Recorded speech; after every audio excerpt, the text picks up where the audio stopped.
Adik-adik, kita bertemu lagi di hari ini. Apa kabarnya adik-adik? Kita akan mulai pada sekolah minggu kita pada pagi hari ini. Kita nyanyikan satu pujian, Tuhan pasti sanggup.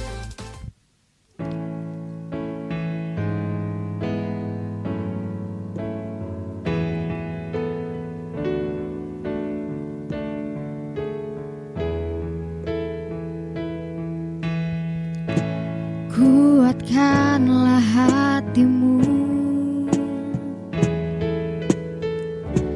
lewati setiap persoalan. Tuhan Yesus selalu menopangmu. Jangan berhenti harap padanya.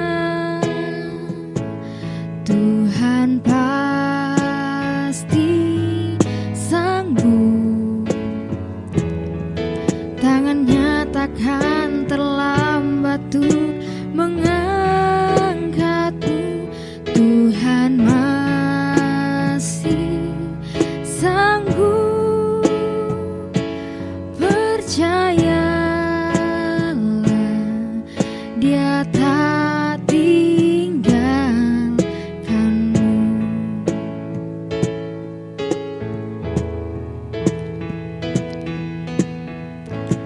Kuatkanlah hatimu, lewati setiap persoalan. Tuhan Yesus selalu menopangmu. Jangan berhenti harap padanya.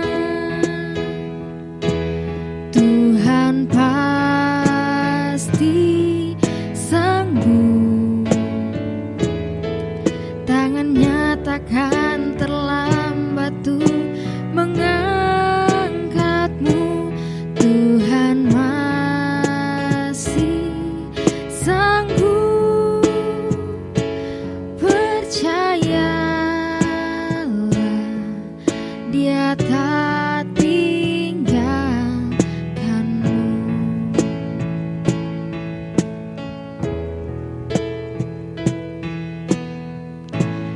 Kuatkanlah hatimu,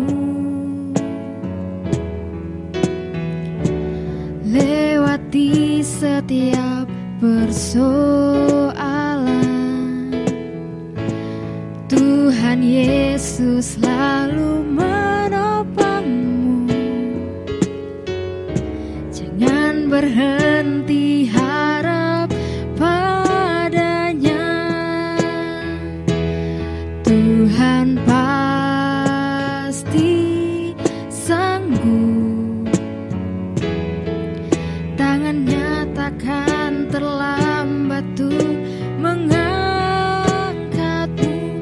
Tuhan masih sanggup. Percayalah, Dia tak tinggalkanmu. Adik-adik, mari kita berdoa. Tuhan Yesus, terima kasih karena pada pagi hari ini Tuhan, kami boleh memuji dan memuliakan nama-Mu Tuhan. Kiranya ibadah sekolah minggu kami Tuhan, Engkau sertai dari awal pertengahan hingga akhirnya. Terima kasih Tuhan Yesus, haleluya, amin. Nah adik-adik, kita memuji nama Tuhan lebih lagi. Kakak mau cek semangatnya dulu nih. Ada sukacita adik-adik, sukacita, sukacita, yes, yes, Yesus. Nah adik-adik, kita mau memuji nama Tuhan lebih lagi. Kita nyanyikan satu pujian Sungai Sukacita.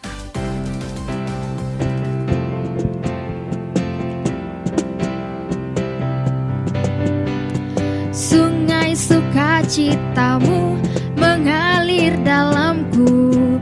Oh yes, yes, yes, yes. Anggur sukacitamu melimpah dalamku. Ku menari dan bersuka, pujimu di setiap waktu. Sebab sungai sukacitamu ada ada dalamku. Sungai sukacitamu mengalir dalamku. Oh yes, yes, yes, yes, anggur sukacitamu melimpah dalamku. Ku menari dan bersuka, pujimu di setiap waktu, sebab sungai sukacitamu ada dalamku. Mengalir bersamamu, bersuka di dalammu, mengikutimu Tuhan dalam kegerakanmu, melayanimu Tuhan di dalam sukacitamu, sebab hanya Tuhan yang membuat sukacitaku penuh. Mengalir bersamamu, bersuka di dalammu, mengikutimu Tuhan dalam kegerakanmu, melayanimu Tuhan di dalam sukacitamu, sebab hanya Tuhan yang membuat sukacitaku penuh. Nah adik-adik, kita mau mendengarkan firman Tuhan. Kita nyanyikan satu pujian, hati yang gembira adalah obat. Hati yang gembira adalah obat,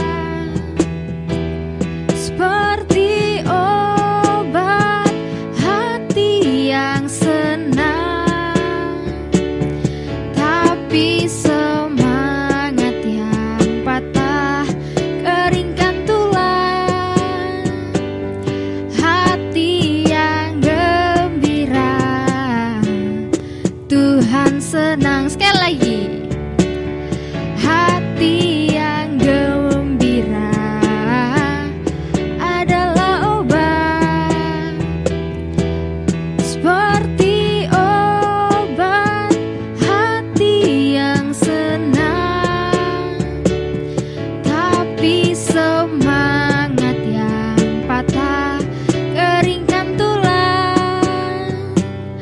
Hati yang gembira Tuhan senang.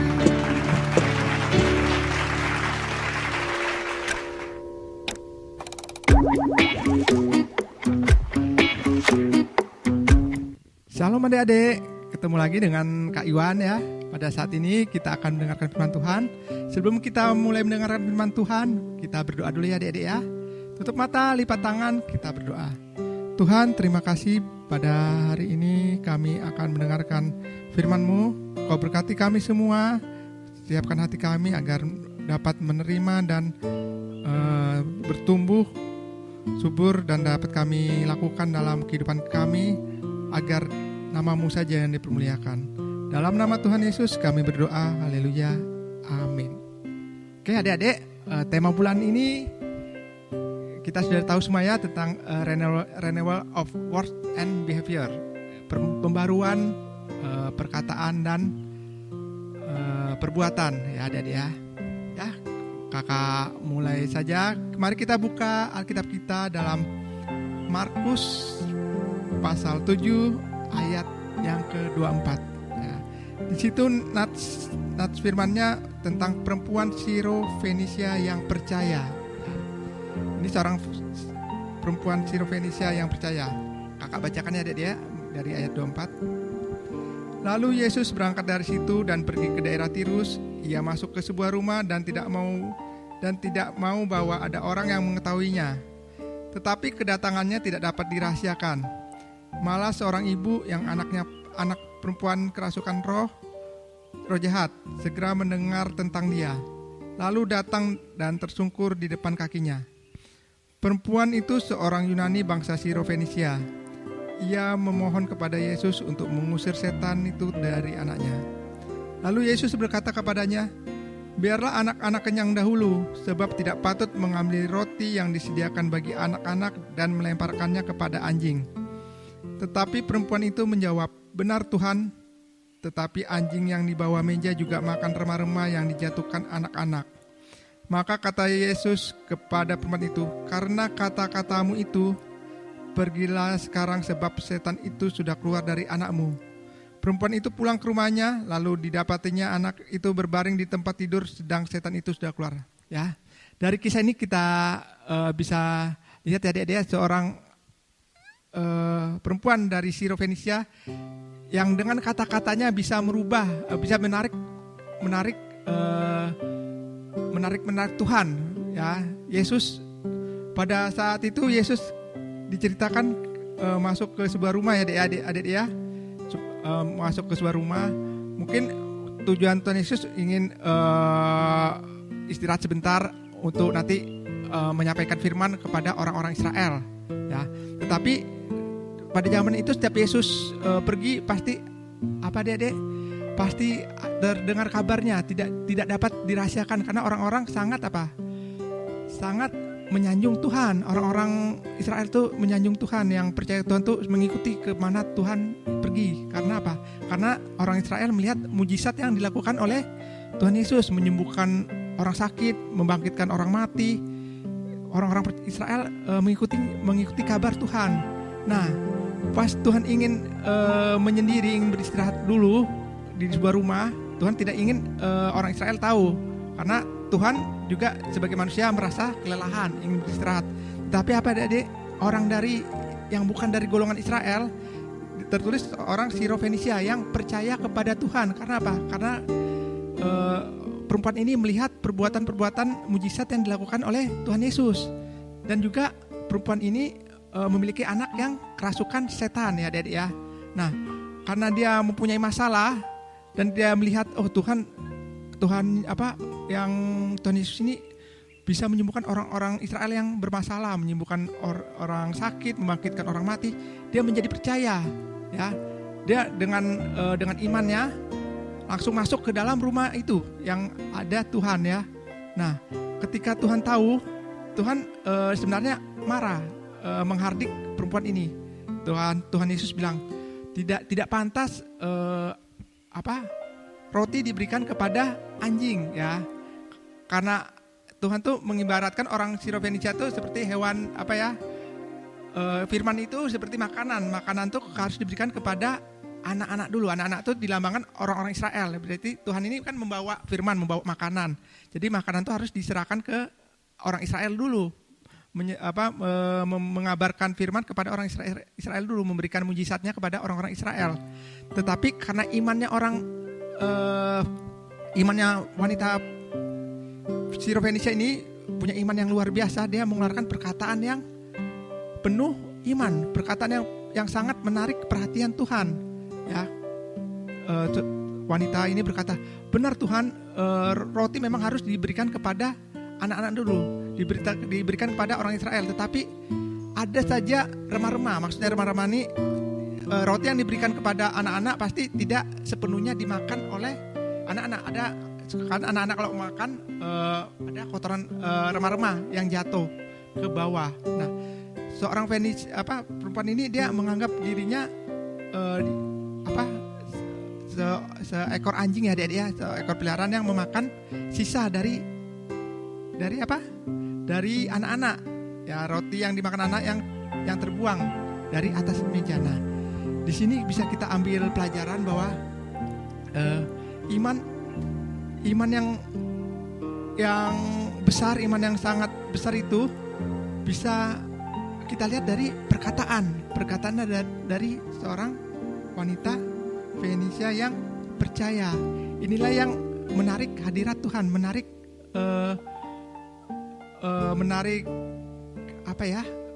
Tuhan. Kok sampai heran, Tuhan ini bukan orang Israel tapi memiliki perkataan yang seperti ini. Jadi kita lihat terusnya, Yesus langsung menyembuhkan anak dari wanita ini ya Dek ya, langsung Tuhan bilang, karena perkataanmu maka anakmu sembuh. Nah, karena perkataan ya Dek, ingat. Mujizat Tuhan berlaku karena ada perkataan iman yang dikeluarkan oleh wanita Fenisia ini. Nah, inilah yang harus kita garis bawahi. Kita sebagai orang Kristen harus melatih kata-kata kita, berkata-kata yang menyatakan iman kita. Entah itu kita suka memuji Tuhan, menyembah Tuhan, itu kan suatu tindakan, perkataan. Disitulah yang dapat menarik hadirat Tuhan dalam hidup kita ya Adik-adik ya. Karena apa? Karena Tuhan sangat senang mendengar perkataan-perkataan yang kita ucapkan tentang apa? Tentang iman kita kepada Dia ya. Apakah wanita Fenisia aja yang melakukan hal seperti ini? Tidak, Adik-adik. Ingat kisah dari Romawi, Panglima Romawi yang punya tentara Romawi yang punya bawahan sakit keras. Ketika Yesus ingin menyembuhkan bawahannya ini, orang Romawi ini apa Adik-adik? Berlari mengejar Yesus, menyebut Yesus. Kata tentara Romawi ini, Tuhan tidak layak Tuhan datang ke rumah saya untuk menyembuhkan bawahan saya, karena saya seorang atasan. Saya kalau berkata kepada bawahan saya A, pasti melakukan A, B melakukan B. Jika Tuhan berkata bawahan saya pasti sembuh, tidak usah datang, pasti bawahan saya akan sembuh juga. Nah, ketika Yesus mendengar perkataan orang Romawi ini, Yesus apa? Dek merasa heran. Karena apa? Yesus bilang, tidak pernah kutemukan iman sebesar ini di antara orang Israel sekalipun. Karena Yesus menilai iman orang Romawi ini dari apa Adik-adik? Dari perkataannya ya.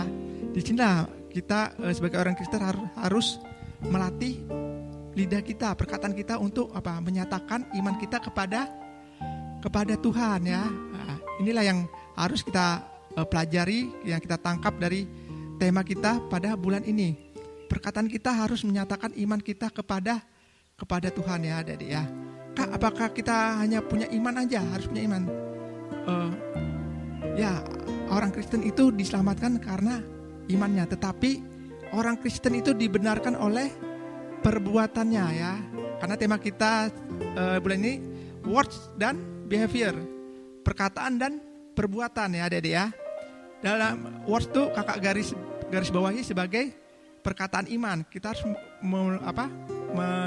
melakukan perkataan yang menyatakan iman kita kepada Tuhan. Tetapi bagaimana dengan perbuatan kita?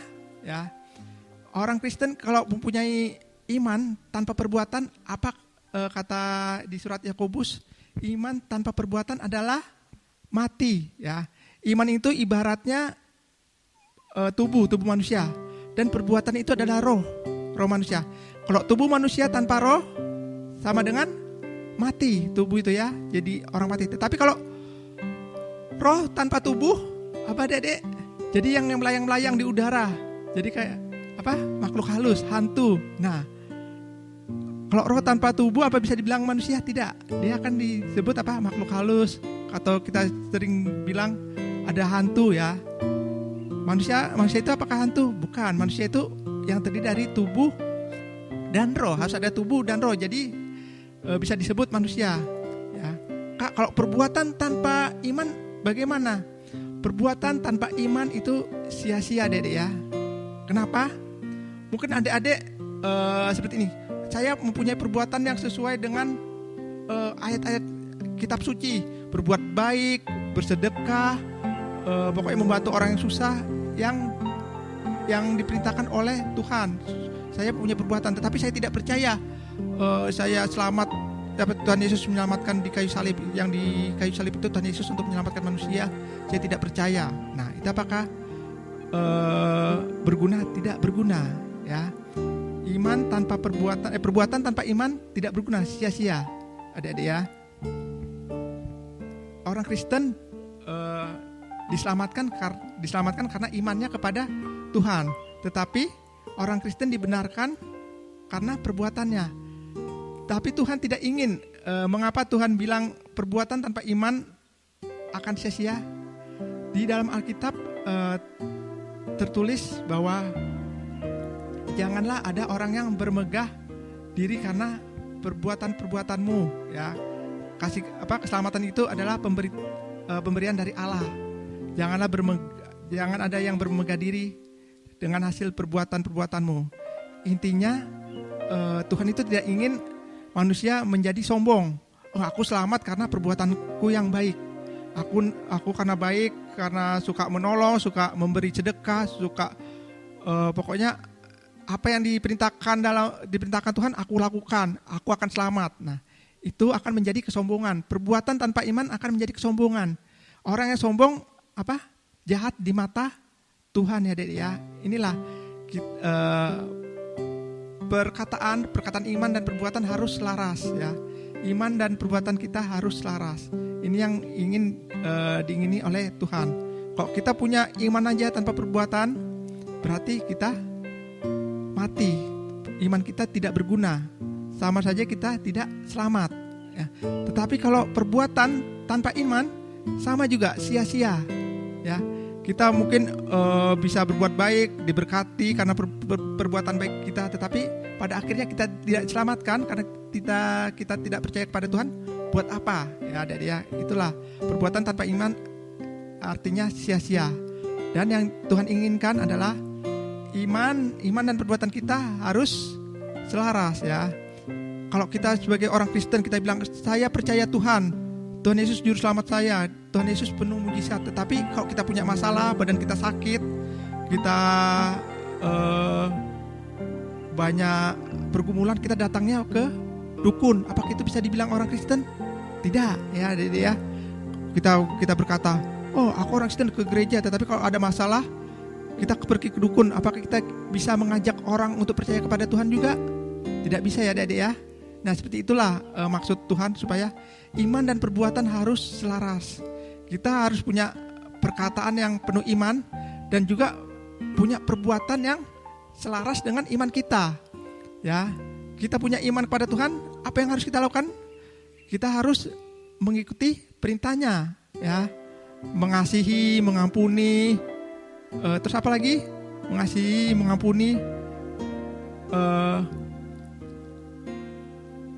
baru melayani, ya. Jangan lupa orang Kristen juga harus melayani. Nah, kalau kita sudah punya itu, pasti kita akan bilang, oh ya, orang Kristen memang seperti itu. Nah, itulah orang Kristen dibenarkan oleh perbuatannya dan orang Kristen diselamatkan oleh imannya, ya. Ingat adik-adik, iman dan perbuatan harus selaras, tidak bisa dipisahkan. Mungkin ada ajaran dari agama lain, oh hidup ini untuk mengumpulkan pahala yang sebesar-besarnya agar masuk ke surga. Apakah itu benar? Tidak, itu akan menjadi salah. Kenapa kok salah? Karena apa kata Tuhan? Tuhan tidak ingin manusia menjadi sombong karena kelakuannya yang baik. Kalau manusia merasa dirinya baik akan menjadi sombong. Aku ini selamatkan karena kebaikanku. Itu sama aja kekejian di mata Tuhan, ya Adik ya. Jadi kita punya perbuatan baik, tetapi kita juga percaya bahwa Tuhan Yesus yang menyelamatkan kita. Itulah inti dari perkataan iman dan perbuatan kita, ya. Itulah perbedaan kita dengan orang-orang yang tidak percaya kepada Tuhan. Orang-orang yang percaya kepada Tuhan pasti iman dan perbuatannya selaras. Tetapi kalau orang-orang yang tidak percaya kepada Tuhan, dia menganggap dirinya baik, bisa menyelamatkan dirinya ke surga karena perbuatan baiknya bisa masuk surga. Karena dia menganggap, oh Tuhan melihat aku baik, aku diselamatkan. Ya, itu yang menjadi salah, ya. Oke, adik-adik ya. Firman Tuhan kakak cukupkan sampai di sini. Kita sama-sama belajar untuk memperbarui perkataan kita yang menyatakan iman kita dan perbuatan kita sebagai orang Kristen, ya. Kita harus sesuai dengan firman-firman Tuhan perbuatan kita, ya. Firman kakak cukupkan, mari kita berdoa. Tuhan, terima kasih kami telah mendengarkan sebagian dari firman-Mu. Berkati kami semua Tuhan, agar firman-Mu bertumbuh subur di dalam kehidupan kami dan kami bisa melakukannya dalam kehidupan ini. Dalam nama Tuhan Yesus kami berdoa, Haleluya. Amin.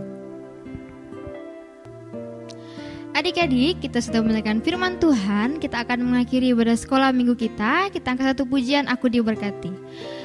Aku diberkati,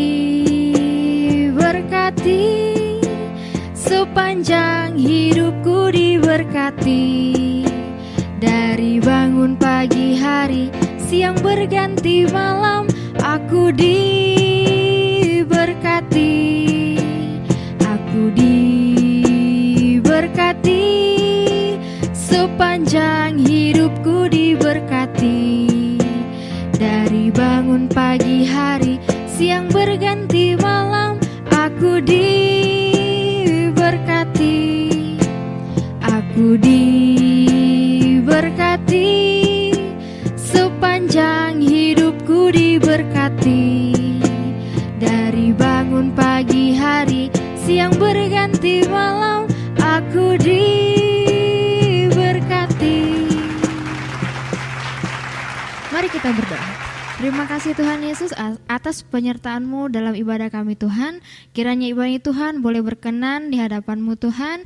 Dan kiranya Engkau menyertai adik-adik sekolah minggu kami Tuhan dimanapun mereka berada. Terima kasih Tuhan Yesus, haleluya, amin. Ibadah kita selesai, shalom, Tuhan Yesus memberkati. Oke adik-adik, ibadah kita sudah berakhir. Jangan lupa untuk tetap mengikuti ibadah tiap minggunya meskipun kita selalu online. Dan jangan lupa tetap jaga kesehatan tubuh dan terapkan 3M, yaitu apa? 1. Cuci tangan. 2. Kita pakai masker. 3. Jaga jarak. Tuhan Yesus berkati. Dadah.